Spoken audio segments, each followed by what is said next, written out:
Hey everybody, what is going on? I hope you guys are all doing well, and welcome to another tutorial video. In this video, I'm going to be explaining to you guys how you can create quote reels, so let's get right into it. Now, to create a quote reel on Instagram, you can do some elaborate design on Canva or anything of the sort that allows you to graphically edit any images and pictures, and you can create a picture or an image which is in the aspect ratio for Instagram Reels, and then you can post it on your account.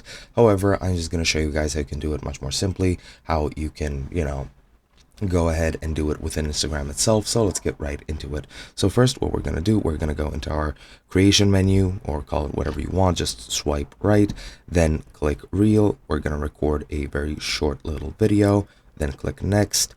And now what we're going to do is we're going to click on the double A right over here.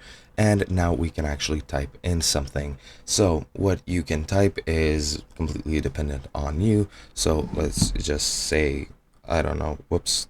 Let's just say, I'm not sure why it's exiting every time I'm trying to do the quote marks. But let's say, for example, quote, and again, the quotation marks, space, and I'm going to dash it, I don't know, me. Let's say that's a quote by me. Click done.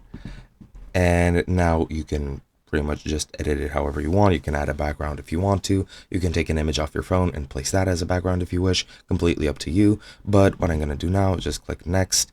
And now, as you can see, we're going to go over and edit all the other information of that reel. And then we're just going to click share.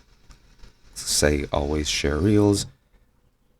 And we're going to click share. And now if we go to our account, if I go over here, as you can see, you have a quote reel right over there. And that is pretty much all you need to do. Hope you guys enjoyed, and I'll be seeing you guys in another video.